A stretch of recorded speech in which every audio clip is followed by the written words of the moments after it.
Hi everyone and welcome. Today we are drawing a rose.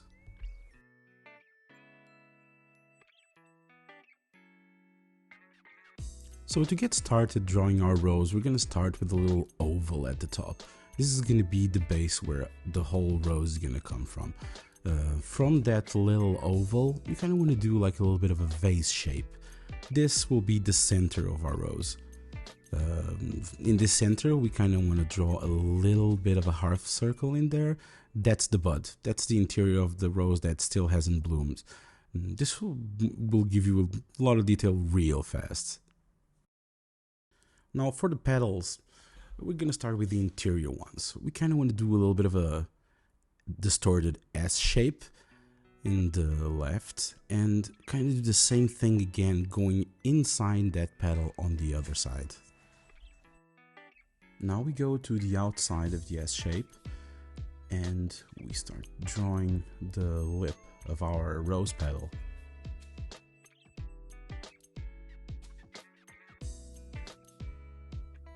Once that is done, we kind of connect the petals to the bottom.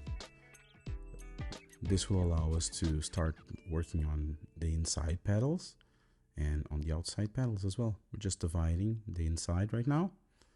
Like this, kind of get a little lip there because it's already kind of opening.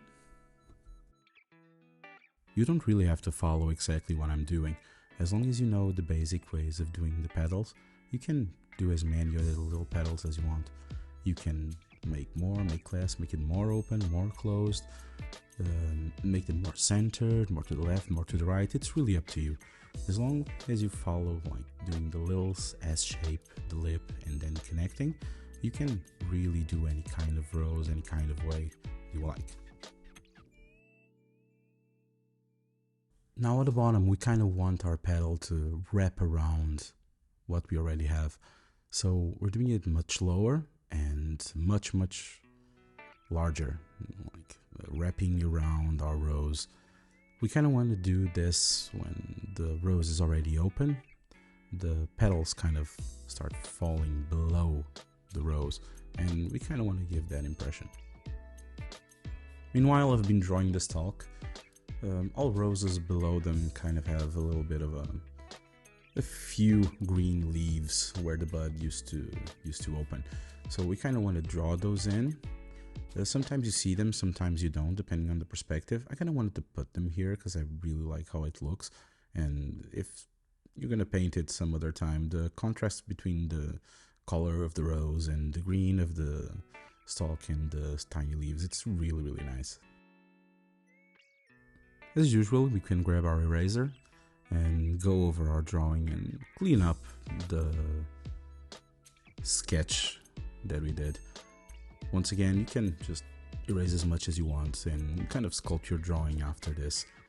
Just if you're not happy with some of the forms, if you're not happy with some of the shading, take this time to kind of go over it and do some light passes with the eraser, and you can come with the pencil later on when you're doing shading and make your lines more final and present.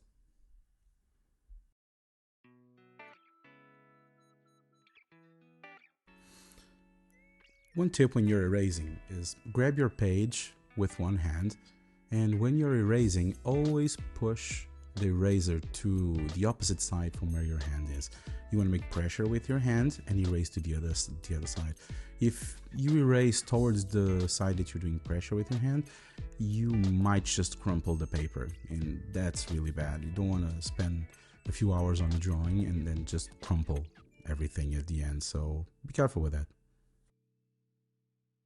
Now we are back to shaping our drawing, going over all of the petals with a stronger line to kind of define where all the final lines are going to be. I'm not going to do much shading on this one, just enough to kind of pop it out. So I kind of want to give a little bit of depth in the line art. So I'm trying to keep the line art as thick and prominent as possible, so it's very viewable. One of the ways that you can actually add depth with line art is when you're doing line art that kind of disappears into a curve, as we did here on the petals, you kind of want to let go of your pencil right at the end, like this. This at the beginning there, this makes it so that line kind of disappears, as if those two faces are brought together. Doing this really gives your drawing a lot of more depth and feel, and make everything a little bit more real. Don't forget, you can always go back with your eraser and kind of fix little mistakes that you did. If you change the forms, or if you found something that is working better for you, never be afraid to go back and redraw something. It's a pencil drawing. Use your eraser, erase what you can, and redraw it again. The more you get used to this, the better it will be. Knowing how to go back and change what you have already done, it's a very good skill to have for anyone who draws. I'm going to start to do some shading on this.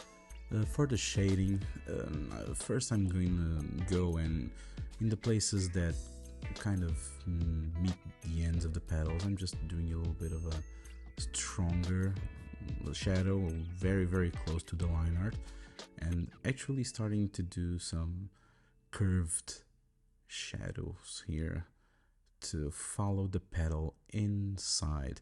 So it's not just shading, but our shading is kind of giving form to the petal as well.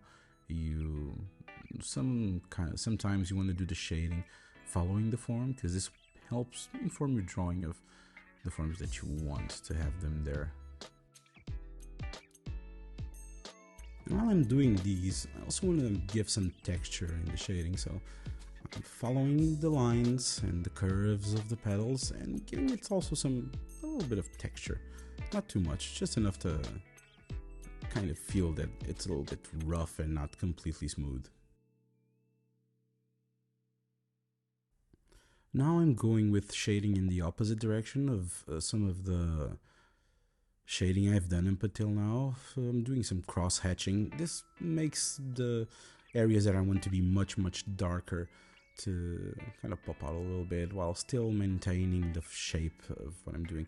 So I'm doing those shadings in the opposite direction, but I'm still following the shape of the petals. So that's what you want to do. You always want to try and follow the shape of your object with your shading, be it crosshatch or be it just doing a smooth shading. This will kind of also help you to visualize the shape of the object that you're drawing. And we're just going to lightly shade one of the sides of the stalk. If you make the line art on one end really a bit more thick and darker than the other, it already gives it a lot of depth, but you can go ahead and kind of shade it a little bit on the left. I've also added a few streaks for texture. Once again, these things are not smooth, they're all textured, so I kind of like to texture all my drawings. Now I'm just going over what I've done and kind of making the lines more prominent and clean, so everything is a little bit more visual and kind of pops out a little bit more. Let me show you a close-up of the finalizing I do on these. Sometimes I can go right ahead and do a little bit more detail, add a few more flowers in there, a few more petals. This is just something you can do when you want to add a little bit more detail.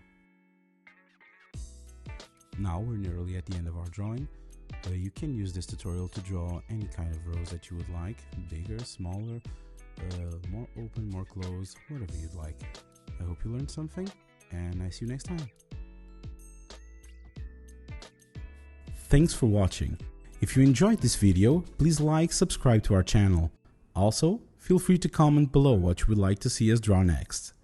For more how to draw videos and free comic books, go to biowars.com.